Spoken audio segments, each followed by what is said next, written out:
Good morning, millionaires. I'm Suzana Mihajlovic, and welcome to the Success Series. This morning, I have someone that is the epitome of the word beautiful, like just the most beautiful heart, the most beautiful soul, the most beautiful artist, and just a stunning woman all around. We absolutely love and adore the incredible Anita Nevar. Welcome, Anita. Welcome to the Success Series. Thanks for having me, Susanna. It's lovely to be here with you.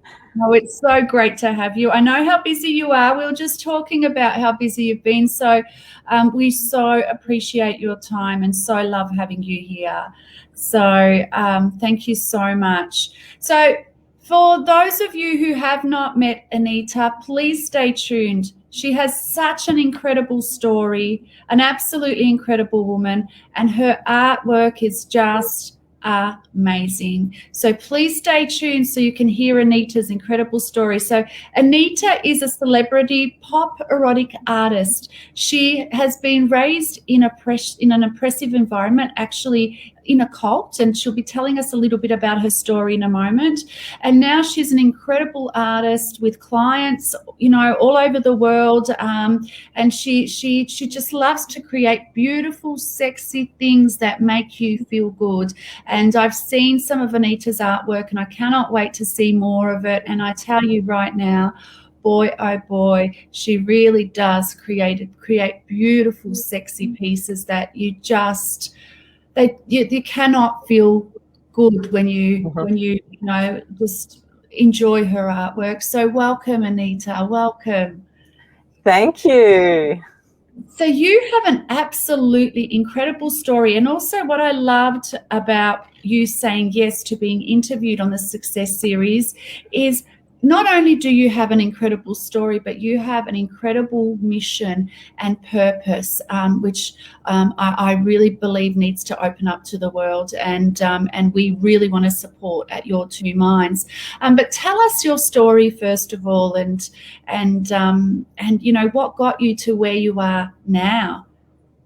Yeah, well, it's an interesting journey, I must say. So I actually was raised in a doomsday cult, and I was in that till I was in my mid-20s. And my experience, in my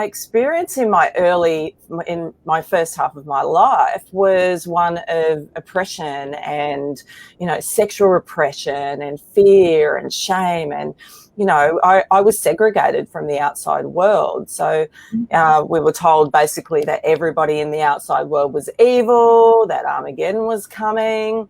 Wow. And if we didn't live by the rules of the cult, we were going to die. Yeah, and it was really scary because I didn't grow up, being a normal child or a normal teenager and experiencing the wonders of life and discovering who I was, because every day was just constant fear of what was going to happen to us. And I got to a point in my mid-20s because I married into the cult really young. That's what you did. You had babies and you didn't have an education, you didn't have a life. And my husband, I was in a domestic violence situation. So not only was I in fear of, everything in my life, but all of a sudden I'm this young person. I've got, a couple of babies. I'm dealing with a husband that's abusive. And I was in a world of pain, and I was depressed, I was lost, I was scared. And I got to this point, I can't even remember when the light bulb went on, but I remember I couldn't get out of bed, and I had these two babies running around in nappies, and something just switched in my mind. It was like, I've got to get out of here. And I ended up running away. Yeah. And so I grabbed my two daughters, I disappeared virtually in the middle of the night, didn't tell anybody. Like it was an overnight thing, didn't make any arrangements, just kind of rang a removalist truck and said, hey, I'm in a domestic violence situation, I need to run, I have no idea where I'm going, can you be here Monday morning? I'll be throwing things in the truck. And in those 2 days I had time to work out where I was going to go. And so I ejected myself into this world where I knew nobody. I thought everybody was evil. You know, I was scared in the cult. I was scared out of the cult. I just really didn't know what I was going to do. And I kind of forged this new life with my babies, and I started to paint, and I started to meet new people, and just, yeah. So I went from one crazy world into this beautiful world that I didn't expect. You know, everybody was lovely, and yeah, I became an artist. It's the shorter part of the story. Wow. So, Anita, you were actually born into the cult, is that right? So all you knew to the point that you escaped was what you had learned inside the cult, right? Yeah? Yes. Or was, wow. Yeah, that's all I knew. Yeah. And so we knew, I mean, I went to school, you know, secular school, but so I saw people from the outside world, but we were never allowed to socialize with them. We were always told they were evil. So even though I would sit at school and there would be all these kids around, I wouldn't be a part of that. Like, I was always on my own because we were told we were never allowed to talk to them. We weren't allowed to go to birthday parties. And so we also always saw them as, you know, to keep away from them, even though they were there. So I was always alone, even though I was still out in the world. And then as I got older, you know, we weren't allowed to go to uni. We weren't allowed to study. You know, you didn't, because what they wanted you to do was just preach the word of the cult. So you didn't develop as a person. You know, you weren't educated either. And that kind of kept us, you know, under control, because if you're not educated and you're not, you know, you don't have the power to be yourself and be autonomous, then you live in fear and you just do what you're told. Wow. Yeah, it was an interesting way to grow up. Oh, yeah. And I mean, you know, to have two young children, how old were your daughters? I assume it would have been your two girls. Is that right? That you, Yes. Yeah. How old were they at the time that you left?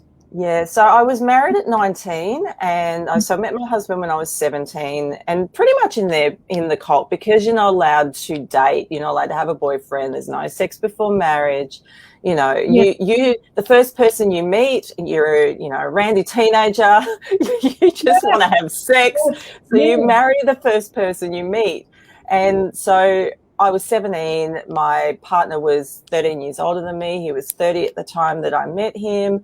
You know, a couple of years later, we were married, and I had babies straight away. So my first baby was born at 20, the next one at 21.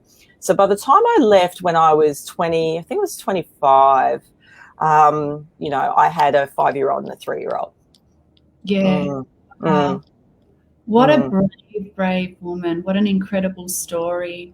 And what was it like for you? So you said you went, you know, you left, you escaped, you just made the decision you're going to go, and then you opened up, you left with your girls, and there was a whole new world. What was that experience like after having been, you know, in a cult for most of your life? Yeah.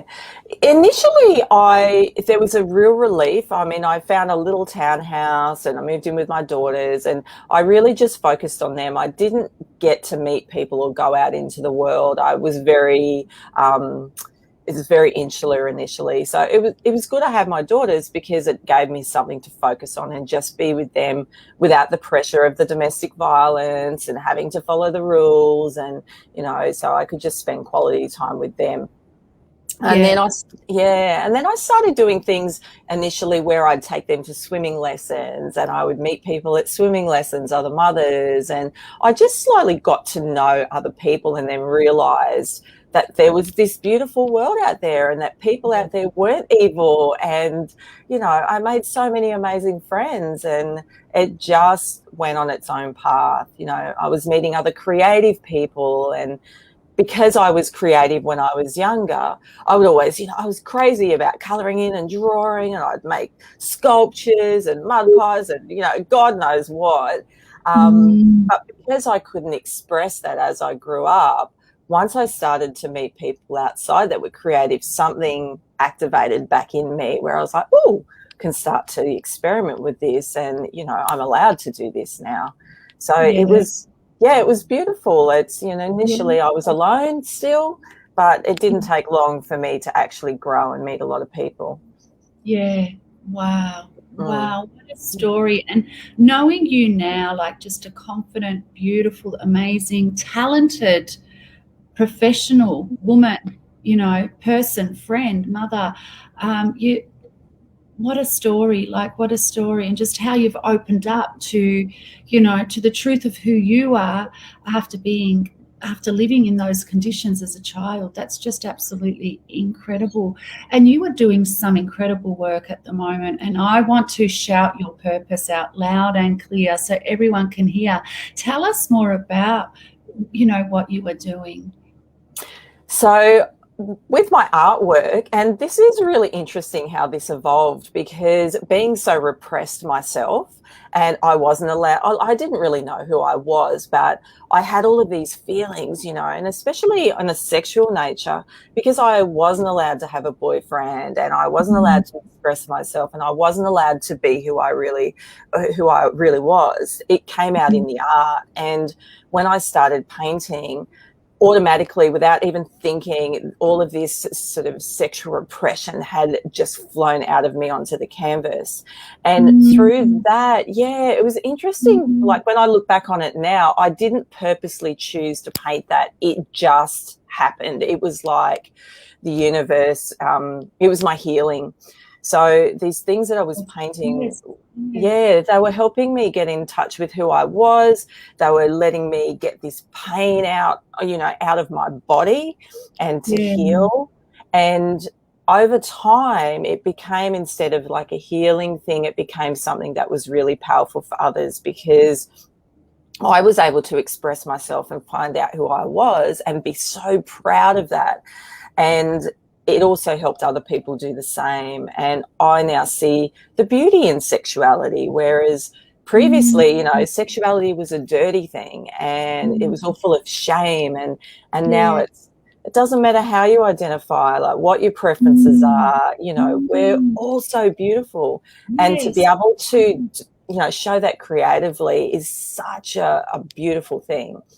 So yeah, absolutely, it really is. And I love what you said, because I hear it often, you know, people that are creative, and I think we all are creative in different ways, but people that you know, create pictures and paintings and, you know, artistically creative, often say that it was their healing. It was what, you know, brought the emotions out, you know, all of the suppressed or repressed emotions, and the rawness of what they felt out onto the canvas or out into their work, and it was like a healing process for them. So that's such a common thing.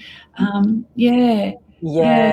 And I love it. Like now when you know, it's wonderful to have artwork in people's homes, but when I see how it touches them and, you know, it really hits them in the heart, and it, you know, whether it's helping them heal or tap into who they are, or, you know, it is such a beautiful thing, I think. It is. Yeah.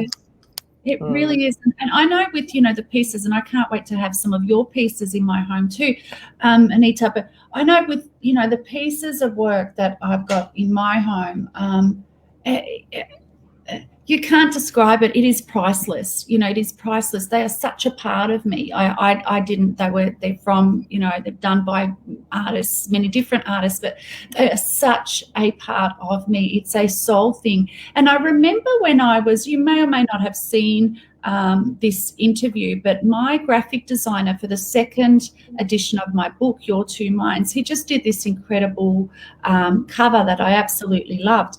And I interviewed him when we did our book launch, and we were just talking, and you know, Kamar was saying that he knew as a child that this was it for him, and it's amazing, because it's you know, we see color together, we see a painting, you know, whatever it is, or, you know, a piece of artwork, but the way I see it is actually a soul that has come out on that piece of artwork, or on that in that sculpture, or whatever it is, and that soul is then connecting to other souls. You know, I've got a beautiful painting on my wall at home that I love, and, you know, that was created by an artist in Geelong, who, you know, loves her work, and it was a story about migrants in Victoria.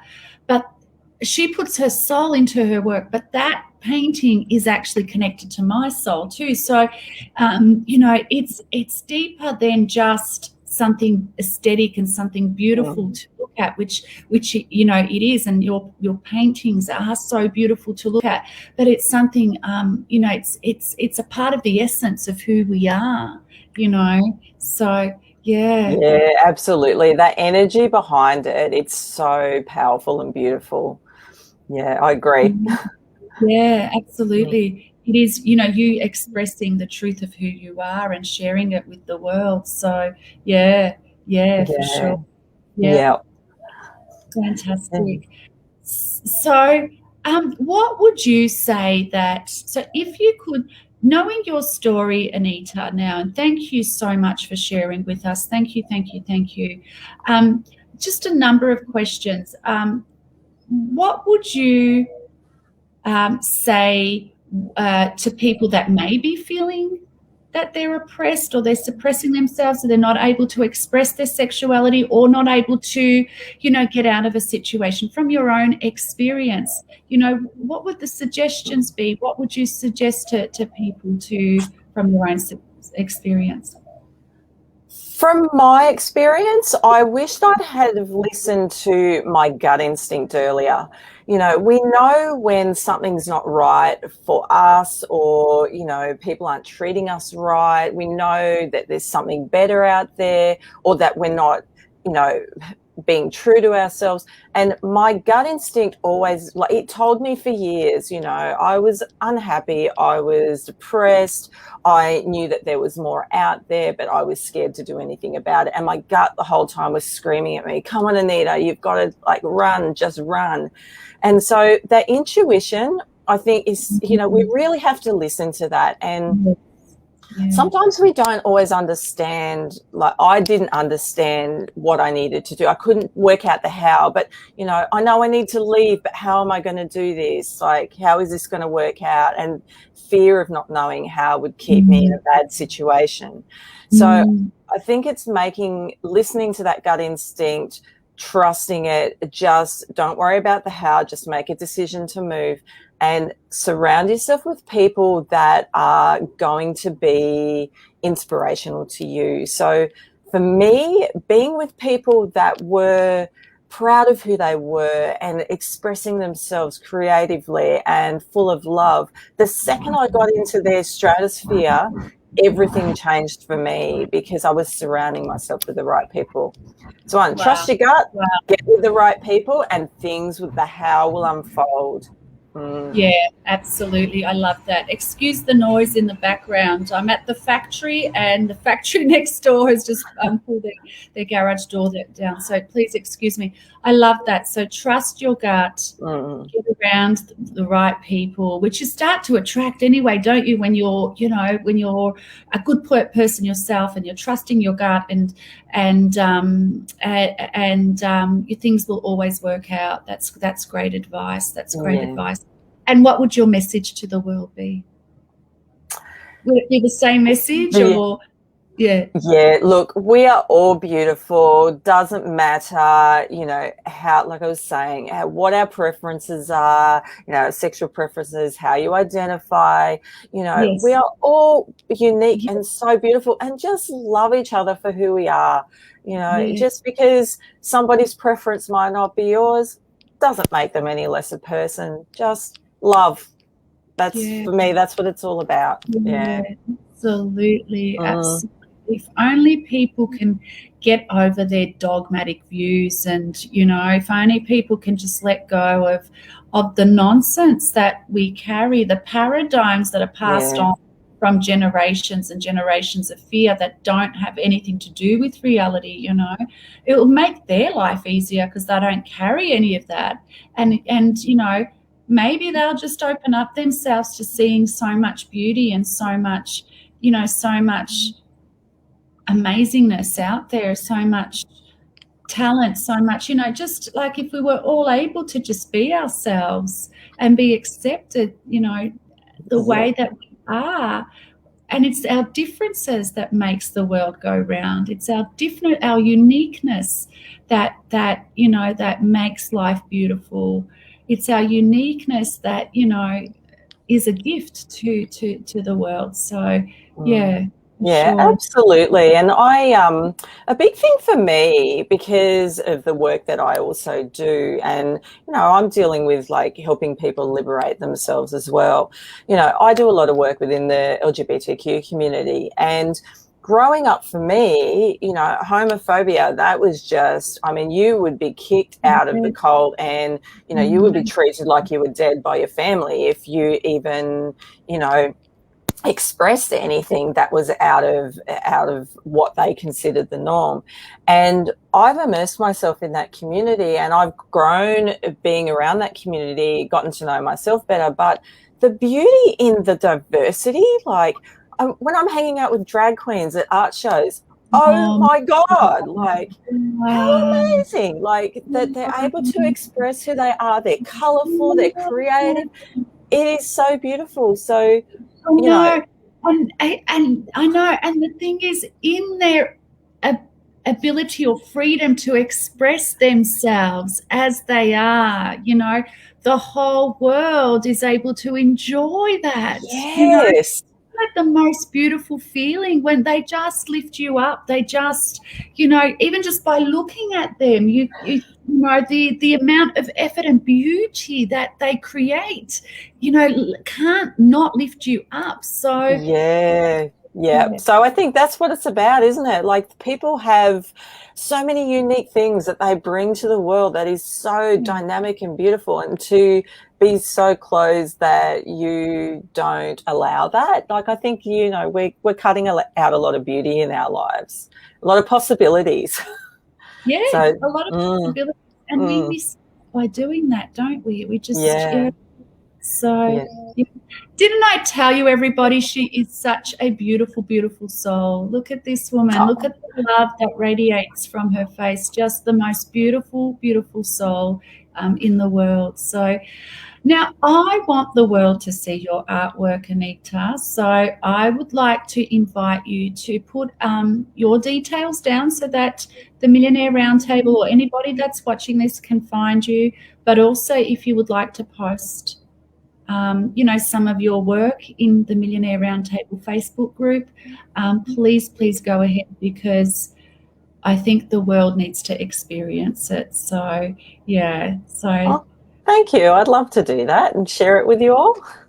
I'd love to have it in our group because I think it needs to be shared. So, yeah, you are also a client of Your Two Minds.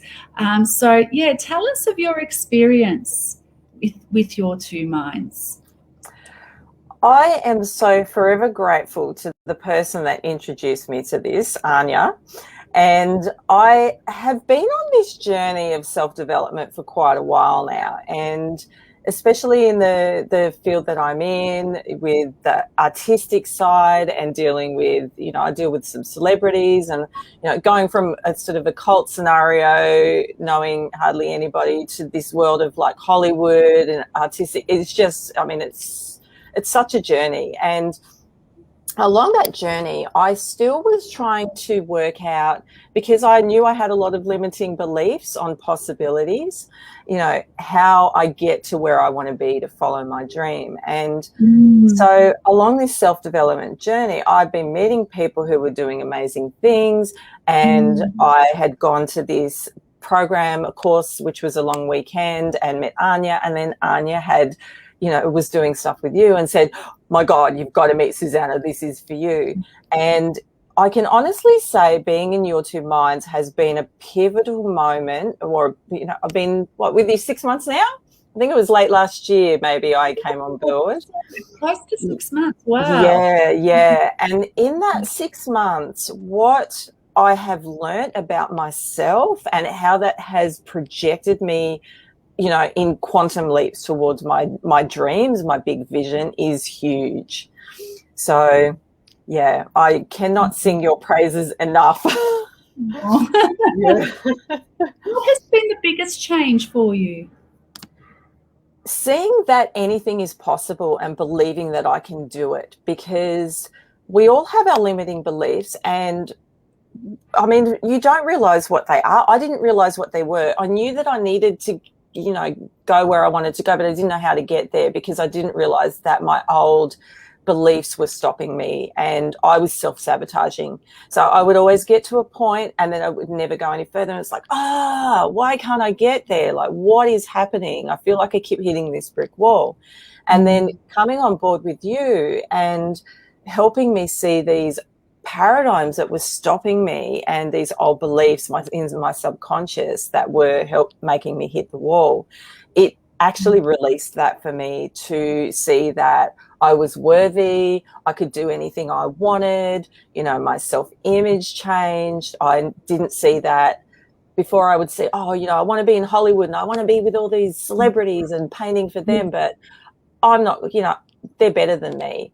Whereas now it's like, hell no, like we are all one. Like it's, yeah. So that has been pivotal in just seeing myself for who I really am. I thought I'd come a long way, but I've gone even further in this 6 months and knowing that anything is possible. Yes, anything is possible. Anything is possible. It has been an absolute honor, an absolute pleasure working with you, getting to know you, beyond words, beyond words. So any last comments, things that you would like to say to our viewers? Yes, anybody that has been following Suzana and watching from afar, dive in, make a decision to do it. Her mentoring is amazing and it will change your life. Thank you. Thank you so much. Thank you, thank you, thank you. And for anyone that wants to have a look at Anita's work, she will put some posts up for us. Her link will be, she'll put her link down in the comments. Please, please, please check it. Check her work out. You'll absolutely love it. I got so much from this conversation with you. Thank you so much. Thank you so much. So remember to follow your intuition. Find good people that are worthy of you and know that everything is always going to work out.